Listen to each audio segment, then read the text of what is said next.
Welcome, and everyone, thank you so much for spending this afternoon with us. Thank you for coming into the Transgender Lives Matter rally. And I want to thank the DOD Federal Globe, as it is known as the Department of Defense Federal Globe, FedQ, and the North County LGBTQ Center for sponsoring this great rally to support open service for transgender military and federal employees. My name is Kristy Salazar, and I'm your mistress of ceremonies today. I want to first stop and say that using our voice today is so important. We are in a nation right now where using our voice is instrumental to the changes that we're going to see. And if we come out as a community and support events like this is where change happens. As you can see, when we use our voice, things happen. The power is in our voice. So I hope that you join us today. I hope that you're listening on Facebook Live and all the social medias, and you take something about this. There is a power in activism. There is a power in community. And once we begin to fully embrace that and walk in that, that's where the magic happens. So today we're excited to start the program. You're going to hear some of the amazing acts from transgender veteran who has been a community activist for years. Nationally, she handcuffed herself to the White House fence as to protest the Don't Ask, Don't Tell a few years ago. And she continues to be an excellent support to the Department of Federal Globe as the chairperson of transgender outreach for the organization. Please give a round of applause to Sandeen.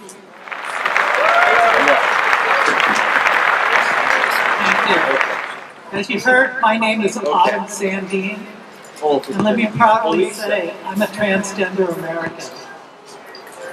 Not that it matters much towards claiming American citizenship, but I have some, creds for that citizenship of mine. I'm a Persian Gulf War veteran.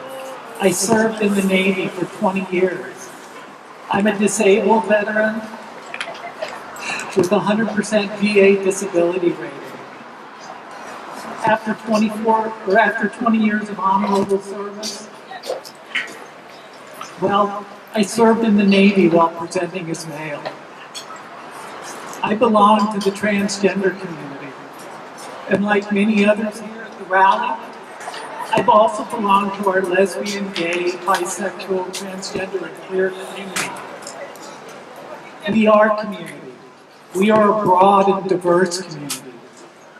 And as a citizen here, as a member, as a person here who lives in the United States, as a person who's a member of the human race, I am somebody.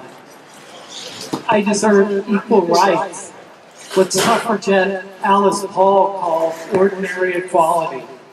She said, most reforms, most problems are complicated.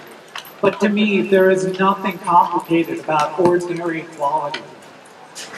And you know what? Transgender people who want to serve our country in military service are somebodies.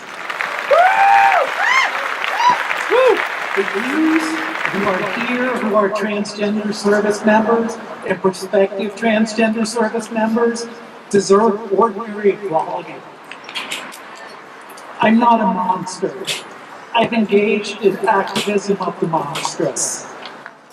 With Get Equal in 2010, I twice joined lesbian and gay service members as we handcuffed ourselves to the White House fence over repeal of Don't Ask, Don't Tell, and went to jail for ordinary equality. We at Get Equal fought for open service for lesbian, gay, and bisexual service members, as did many other LGBTQ activists at the HRC, SFDN, and Service Members United. And you know what? We won. We won a victory in the repeal of Don't Ask, Don't Tell. But it didn't give open service for transgender people. But I thought it was important that if it was an issue for one letter of the LGBT community, that a transgender person be there. The Transgender Veterans Association and the National Center for Transgender Equality worked to secure equal access for transgender-related health services at the Veterans Administration in 2011. And I played a role in working for the VA to allow data system to reflect a change in gender markers without surgical intervention. Later, I worked with OutServe SLBN to document how transgender people could change their gender markers with the Department of Defense eligibility reporting system, or DEERS, for retirees, which no one had done publicly before. This was necessary for planning how gender marker changes were slated to occur once open service for transgender people happened in the future. Yet my part was small parts and incomplete victories for veterans. My victory for transgender veterans here nowadays, and my peers were seeking was open service for transgender service members. We transgender people were functionally seen as monsters by the Department of Defense. If we were diagnosed as gender dysphoric, then by regulation, we were considered mentally deficient. If we had surgeries to align our bodies with our true genders, then by regulation, those surgeries disqualified us from service. But that changed in 2015 and 2016 with the Obama administration's Department of Defense. Then came the promise of open transgender service. Then that tried to be taken away by President Trump himself. Although through the good work of organizations such as the National Center for Lesbian Rights, the ACLU, Lambda Legal, GLAAD, Outserve, SLDN, and Equality California, he and his administration has been stopped. I'll let others speak more to what we do as we go forward. But if an issue is an issue for one letter of the LGBT community, such as how to repeal Don't Ask, Don't Tell was my issue, then let's make uncontested, continual, open service for our community's continued service our issue. Let us, as individuals in the LGBTQ coalition of the willing, say, the issue of open service for trans people is my issue. Thank you.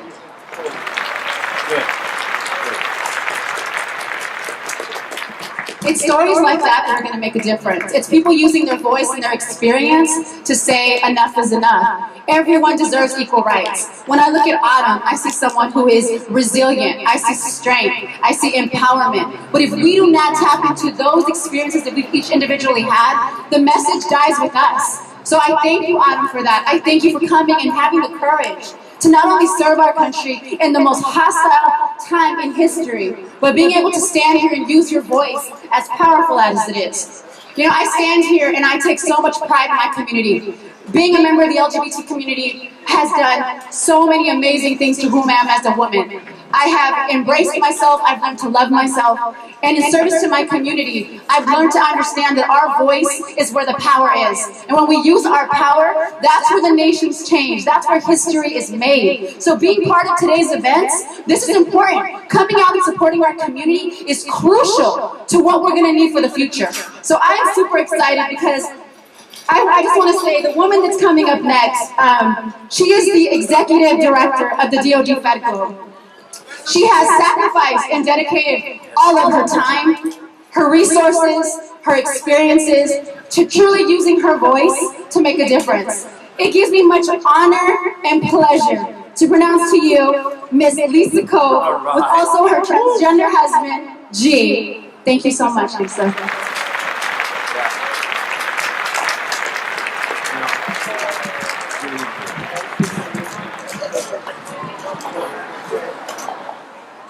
Hello, everybody.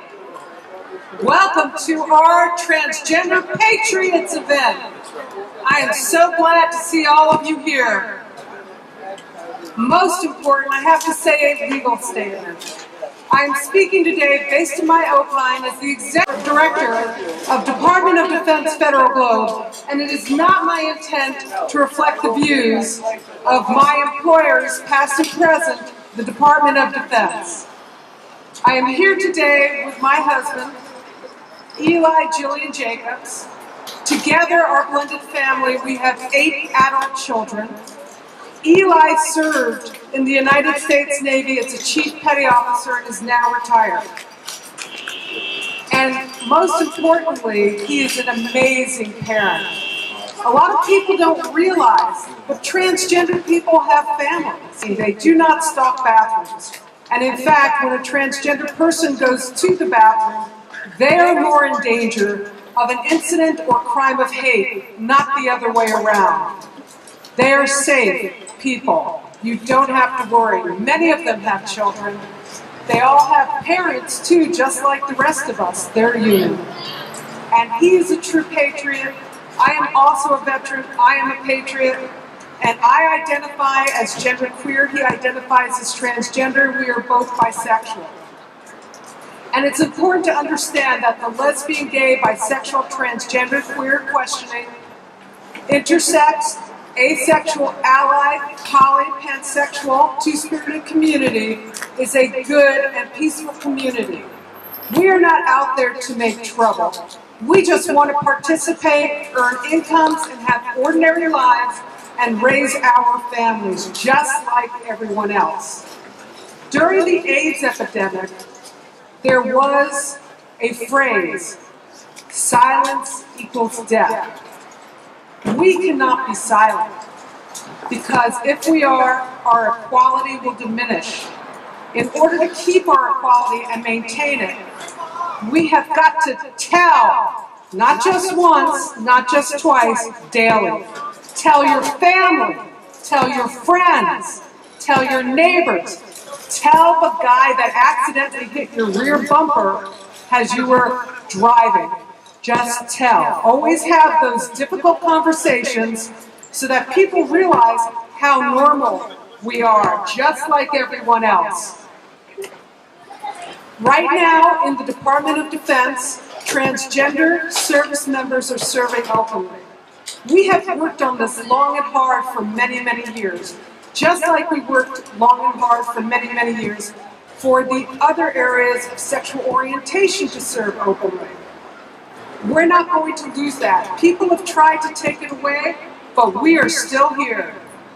And we're not going anywhere. And we need each and every one of you to take equality seriously every day of the week. And always open hearts and minds. Now, in order for my husband to have retired, he had to do 20 years as a service member. He worked in the aviation community, where he actually supervised junior enlisted people, and he worked with other chief petty officers and officers. And it's very tough work. And he even did that when he's had injuries to his body. He did not ignore it. He did not get any waivers for any kind of minor or even major things. He was always dedicated. When I served, I was dedicated, and I endured the pain of a broken spine, and still I served 16 plus hours a day, often 7 days a week. And during the rest of my career, I also served predominantly in civil service, but I was a contractor also, in between the military and civil service. So I really do have an understanding of the Department of Defense. And the Department of Defense is made of decent people, good people, and most of them are not prejudiced. Most of the prejudice that you see, these rules, these laws, they don't come from within, they come from without.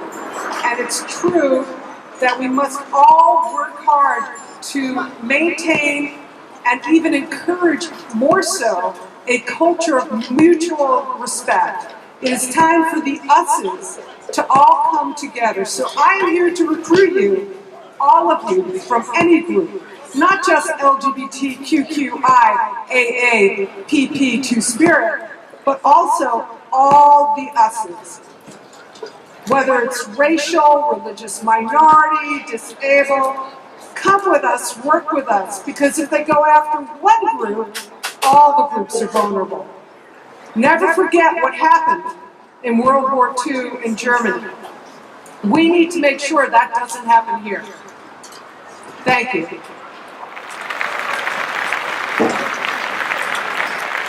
Good. Right. Again, if that is not a voice of experience, I don't know what is. But again, the power of using your voice can move mountains.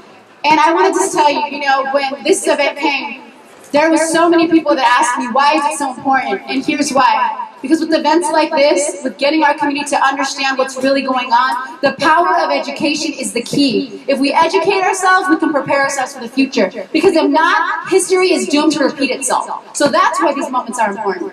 So I want to go ahead and I want to read the resolution that was passed by the Oceanside City Council. City of Oceanside resolution in support of transgender military personnel. Whereas historical evidence shows that transgender people have served bravely and honorably in the U.S. military since the American Civil War. Whereas in May 2014, the Williams Institute estimated there were 15,500 transgender people serving on active duty in the Guard of the Reserves, and an additional 134,300 transgender people were either veterans or retired from the Guard Reserves. Whereas on about June 2015, the American Medical Association announced that there was no medically valid reason to exclude transgender individuals from the service of the U.S. military, approving a resolution against the ban.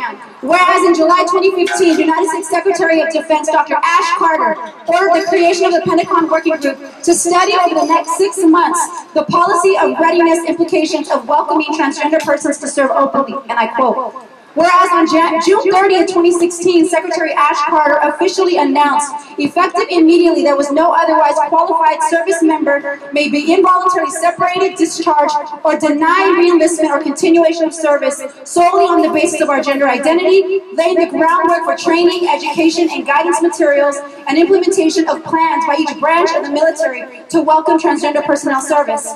Whereas on July 26, 2017, the President's announcement that transgender people should no longer be allowed to serve in the capacity of the U.S. military was followed by protests throughout the country and a letter signed by 56 retired generals and admirals opposing a ban on transgender military service members, stating that it implicated the ban would cause significant disruptions, deprive the military of mission-critical talent, and compromise the integrity of transgender troops. Whereas 4 separate federal lawsuits challenging the imposition of the ban were filed, and a preliminary injunction against the ban was granted in part or in full on October 30th, November 21st, December 11th, December 22nd, respectively based on the Equal Protection Clause of the U.S. Constitution. Whereas on December 8, 2017, the Pentagon issued guidelines to recruit personnel in order to enlist transgender applicants by January 1st of 2018. Whereas on about December 30th, the Department of Justice withdrew its legal challenges to the federal court rulings, paving the way for transgender people to openly enlist in the U.S. military beginning on January 1st, 2018. Whereas the city of Oceanside prides itself on the historical commitment to our military, the military families and veterans, especially due to the proximity to Camp Pendleton established in 1942 and the diversity of its citizens. Therefore, be it resolved that the city of Oceanside hereby supports the implementation of plans by each branch of our U.S. military to welcome transgender people into service and defense of our country. Now, I say all this to say, if this resolution was adopted by more cities and more states, the nation would see change. You see, as you saw in this resolution, there was progress, but it took people speaking out and using their voices to get the progress that we saw from January 2018. And that comes from using your voice. And I gotta tell you, Department of Defense Federal Globe has been so committed to bringing this voice, to using social media, to using activism to bring a change. And that January 1st, 2018 is a product of why we stand out here in this community, of why we shed light on the LGBT community, because everyone deserves to matter. I just stood here and I talked to a veteran who served in our country, was transgender, and is homeless. That's why I'm out here. Because there's power in these stories, there's power in these streets, and that president in office needs to understand that we have a voice, and that we're going to use our voice, and we're going to do events like this, because these matter. These matter. The lives of transgender people matter. The LGBTQ lives matter. And without us using our voice, that is why you see people ending their lives. Because they're sitting here and they're saying, I serve for my country, and I don't get any recognition. I have no one appreciating what I've done. So I thank you. I thank you for being part of this moment, for stopping and taking your time and listening to this. Our current and our final speaker is the president of the Neutral Corner Incorporated, Ms. Veronica Zerrer. The Neutral Corner Inc. has been supporting the transgender Sandeen community since 1985. And Veronica shares her perspective of the future of transgender veterans and also an open transgender veteran. Welcome, Veronica. All right. Yeah, good. All right. I'm not sure I could do better than Kristy. That was amazing. I think it's important that we recognize that we're honoring and we're talking about equality on Martin Luther King weekend, because in so many respects, Dr. King thought in terms of a country where people were respected not because of the color of their skin, not because of their religion, but because of the content of their character. And I'm a retired major from the Army. Spent 23 years in. And I can tell you right now that the most resilient people I ever knew were soldiers in the field. And when the initial ban on trans service came in late July of this year, it hit me like a ton of bricks. I literally could not believe that the commander-in-chief of this country could resort to such a cheap shot as to basically announce on Twitter a major policy decision. It made me feel cheap, but only for a minute. Because what it did was it promoted a great deal of indignation. And later on that night, I attended a meeting of currently serving trans troops, soldiers, sailors, airmen, Marines, and coasties. And they all said the same thing. They all said, we're not taking this lying down. We're not going to quit. We're going to keep on serving. We're going to keep on doing our jobs because we didn't come into the military to transition. We came into the military to serve the Constitution. And that's the most important thing I think that we need to recognize today, that we may be white Americans, we may be black Americans, we may be Mexican Americans, we may be Asian Americans, Native Americans.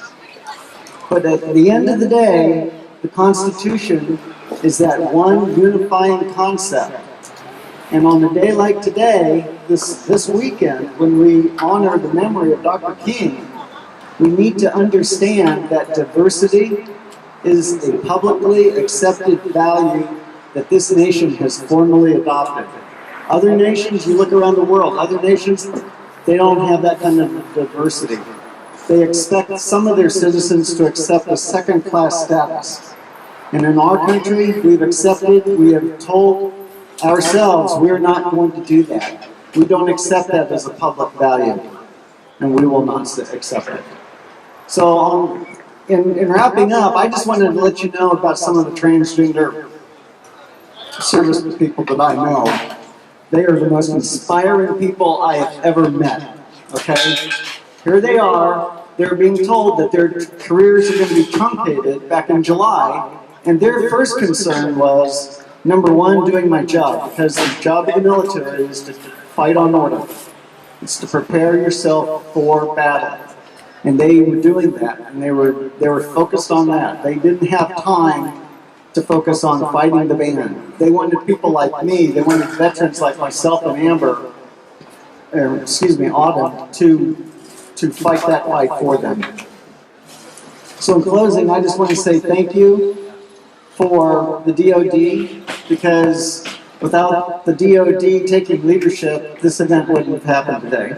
Kristy, thank you so much. Thank you. And we'll just keep on trucking.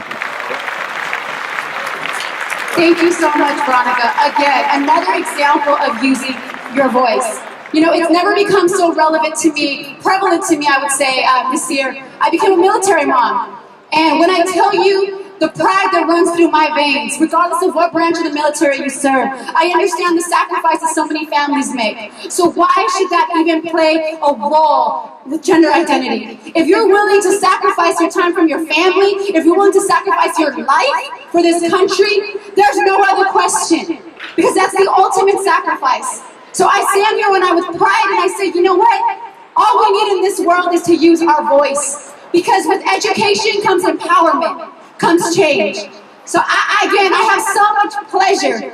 When I became a radio personality a couple years back, I promised myself that it was going to be to use my gift, my voice, to transform this world. And being part of the DOD FED GLOBE, being part of Pride every year on the Navy base, that is me using my voice. That is me saying I will not be silent. I will not be discriminated. Not only for my own sake, not only for my own family's sake, but for the lives of every individual that's willing to serve for this country and be in this country. So I thank you so much. I encourage you, at the end of this, I encourage you to get involved in your community, to use your voice, to come forward, to take pride in who you are, and to most of all learn that change does not come unless we speak on it. So you can also follow DODFedGlobe.com for more information. Get involved in your community because that's where the power is at. Thank you so much for coming out today, and I wish you the best in 2018 because change is possible. Have a good one.